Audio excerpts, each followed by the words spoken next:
All right, so for example number 2, we're just subtracting f of x from g of x, and then we're asked to do a couple of things. So this is f of x.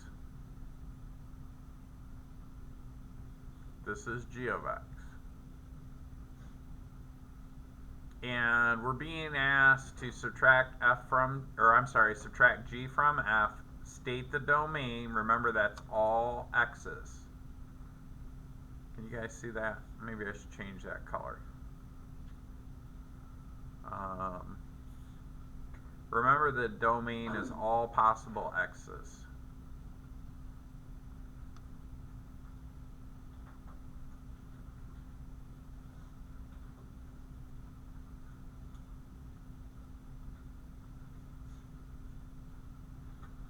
Okay. And then we're supposed to, lastly, we're going to evaluate at -2. So let's write all the notation down. So remember that f, well, let me do it color-coded. I think that helps you guys sometimes. So remember that f minus g, what the heck?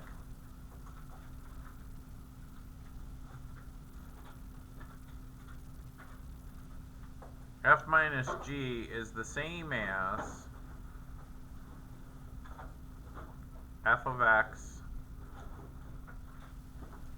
minus g of x.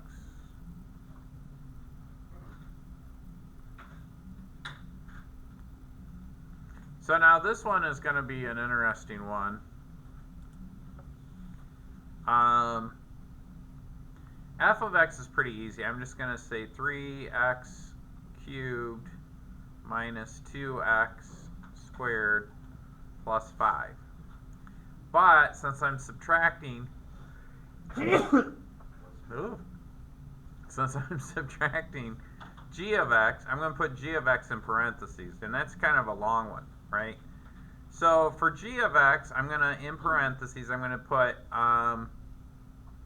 x cubed minus 3x squared plus 4x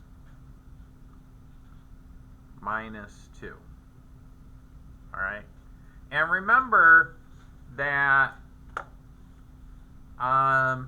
when we're subtracting that whole thing, it's like multiplying it by -1. So -1 times x cubed becomes negative x cubed.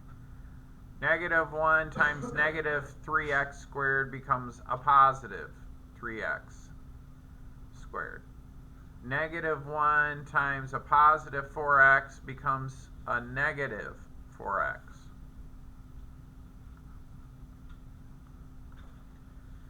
Let me clean this up a little bit.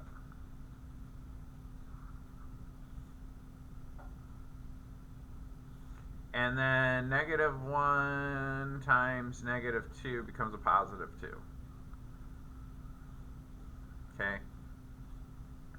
And then nothing really changes for f of x, so we just say 3x cubed minus 2x squared plus 5.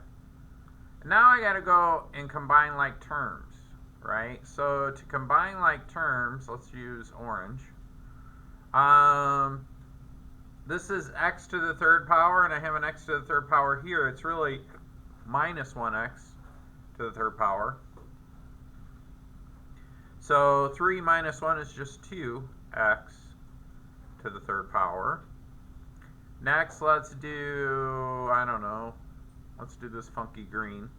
I'm going to work with my x squareds next, right? So negative 2x squared plus 3x squared, well, that's the same as 3 minus 2, which would just be a positive 1x squared. And then I notice that I only have one x to the first power. I don't have an x to the first power over here, so I'm just going to write that down, minus 4x. And then lastly, let's do, I don't know what color to do. We'll do gray. I have a positive 5 and a positive 2. 5 plus 2 is 7, so we just put plus 7. Okay, so all of that is my f minus g of x. Okay, and then I have to state the possible domain. Now remember, Mr. Adams said the only domain restrictions are we can't have 0 in the denominator of a fraction.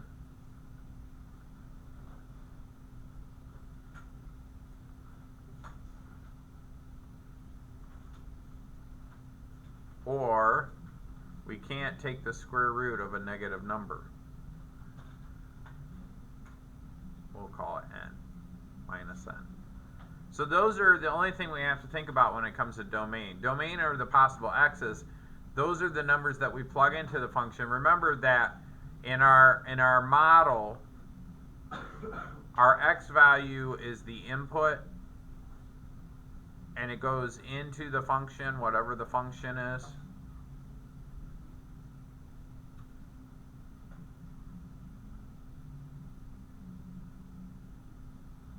And then we have an output, which is usually the y value.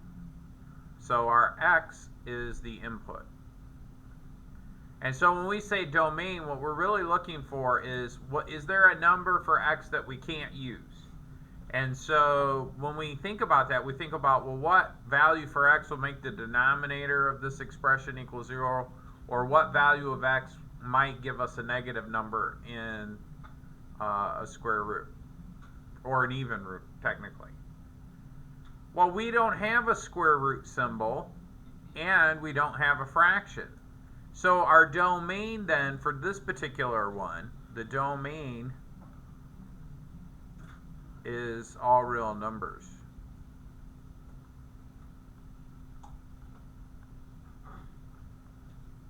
X can be anything. There's no restriction.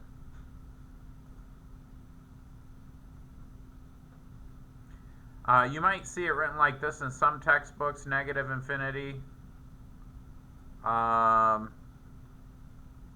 positive infinity. So that's the domain. You can plug anything in for x. Okay? Lastly, they want us to evaluate this at 2. So what I'm going to do is I'm basically going to take the same function, okay, and I'm going to, oops, got a little gung-ho with the tablet there, and I'm going to evaluate this.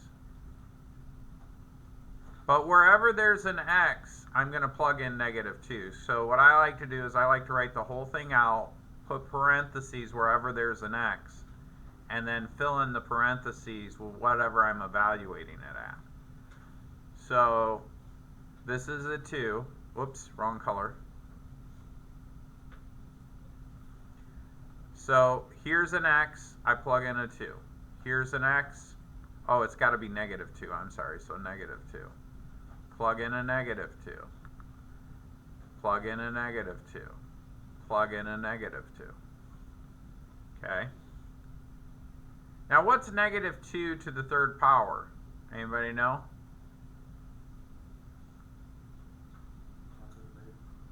Oh, it's a negative 8. And then what's negative 8 times 2? This is negative 16. What's negative 2 squared? Positive 4 times 1 is just a positive 4.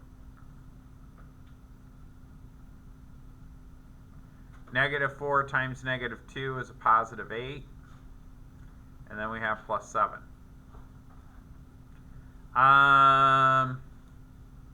Over here, this should be f minus g evaluated at -2. So then 4 plus 8 is 12, plus 7 is 19. 19 minus 16 is just 3. So when I take this composite function, f minus g, evaluated at -2, I get the value of 3. In other words, if I graph this, I should have the point -2, 3 on the graph. Right? Remember, my x value is my input, my y value is my output. Okay? So I'm going to give you a second to write all of that down. And then we're going to turn on, and then once you get it written down, turn on your handy dandy calculators, and we're going to plug it in the fancy calculator and see if we did our math right.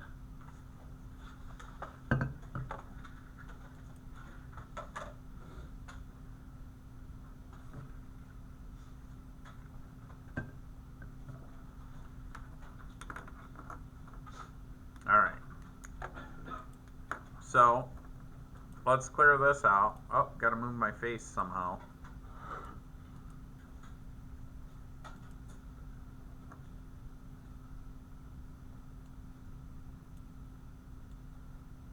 I'll put my face down here. So go to y equals. Clear this out. Go down here and clear this out.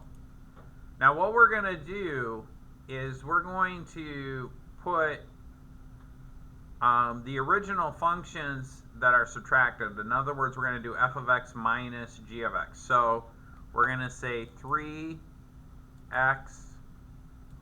cubed, right? So I'm plugging in f of x right now, minus 2x squared plus 5, and then that's f of x, right? Then we're going to subtract in parentheses g of x, which was x cubed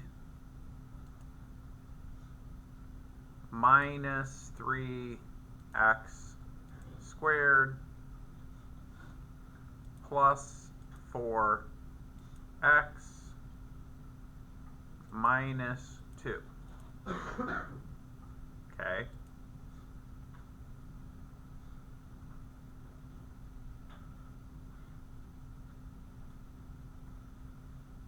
Then we're going to put our final composite function, which we said was 2x cubed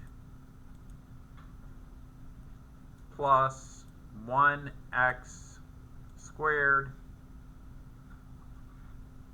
minus 4x plus 7. Okay.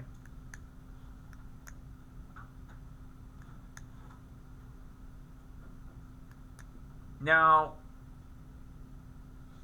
I'm pretty sure our answer is going to fit in the standard zoom. So what we're going to do is we're going to click on this zoom button here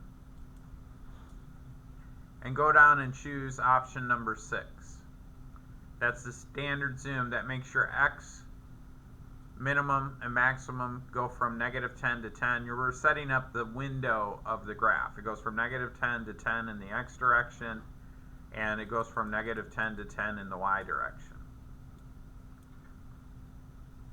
Now, if you watch quickly, Mr. Adams had a blue graph go and then a red graph go right over the top of it. So that means that I subtracted the functions properly. You know, I'm a human being, I might make a mistake. So that's one thing we're double checking to make sure that we have the right function. Okay? Now, the other thing we need to double check is what is the value of this when it equals -2? Well, we said it was 3. Doesn't it look like it's 3? Right? If this is -2 in the x direction, it might be here. How do I double check that? Do you guys know? What button should I hit? Yeah, we could hit trace. Let me show you another way to do it. See this word? What's the word above the graph button? Table. So if I hit second graph, ooh, we got to change some things. So change my mind. Go to second table set, which is the window button. And we want to start at 0. And we want to count by 1. So this button right here where it says window, hit second window. Whoops, second window. And it's saying what number do you want to start your table at and what do you want to count by. So I'm going to start at the number 0 and I'm going to count by 1. Now if I hit second table, it starts at 0 and my x values increase by 1. Now if I go this way, notice that, first of all, notice that all of the y values for the first equation and all of the y values for the second equation are exactly the same. That's another way to double check to make sure that I did the composite function correctly, right? I should get the same answers for both equations. But also, notice that when x equals -2, y equals 3.